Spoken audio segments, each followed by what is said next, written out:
Now, dear students, let's talk and let's understand the modern definition of elements, which is given in our book page number 7. So let's define elements.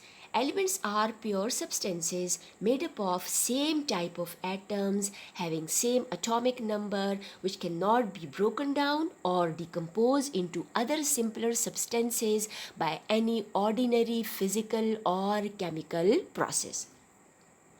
अब इतनी बड़ी definition का क्या मतलब है, इसको हम स्टेप्स में डिवाइड करके पढ़ लेते हैं, इसको समझ लेते हैं कि एलिमेंट्स आर प्योर सब्सटेंसेस। ये बात हमें समझ में आती है कि भाई ठीक है, जो मैटर की हमने क्लासिफिकेशन की थी उसमें प्योर सब्सटेंसेस थे, और प्योर सब्सटेंसेस में जो हमारी फर्स्ट क्लास है उसमें हम एलिमेंट को अब डिस्क्राइब कर रहे हैं।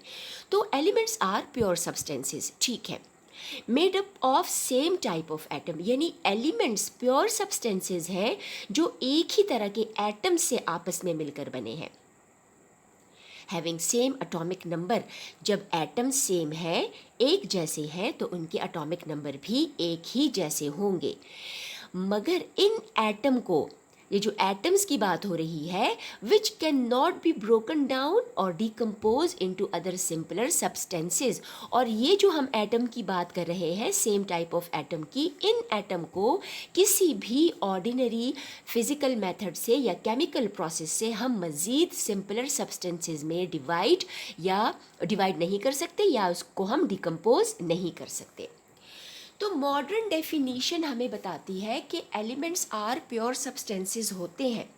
एलिमेंट्स प्योर सब्सटेंसेस हैं जो कि सेम टाइप ऑफ एटम से बने हैं, और जब सेम टाइप ऑफ एटम है तो तमाम एटम के एटॉमिक नंबर भी एक ही जैसे होंगे, और उन एटम्स को हम डिकम्पोज नहीं कर सकते मज़ीद सिंपलर सब्सटेंसेस में किसी भी ऑर्डिनरी फिजिकल और केमिकल प्रोसेस से।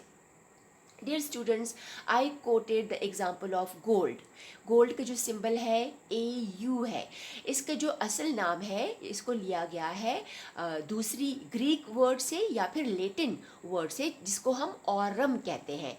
ऑरम से इसका सिंबल कैपिटल A और U लिया गया है, और इसका इंग्लिश नेम जो है वो गोल्ड है। तो गोल्ड को हम कहते हैं ऑरम, और इसको हम सिंबॉलिकली सिंबल्स में रिप्रेजेंट करते हैं by capital A and with small u, तो ऑरम।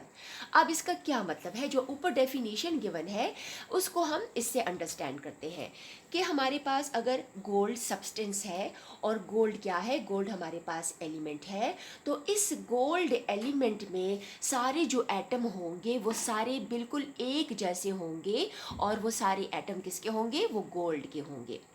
एक ही तरह के सेम टाइप ऑफ गोल्ड के एटम होंगे। जब सेम टाइप ऑफ गोल्ड के एटम है तो तमाम एटम का जो एटॉमिक नंबर होगा वो गोल्ड एलिमेंट जैसा होगा, या वो गोल्ड ही की तरह होगा, ठीक। और उन एटम्स को हम मज़ीद सिंपलर सब्सटेंसेस में हम डिवाइड नहीं कर सकते। अगर आपको याद हो डेफिनेशन एटम की, तो हमने डिस्कस किया था कि जिसको मैटर की वो स्मॉलेस्ट फॉर्म या वो स्मॉलेस्ट यूनिट जो और डिविजिबल ना हो, जिसको हम और डिवाइड ना कर सके, उसको हम एटम कहते हैं।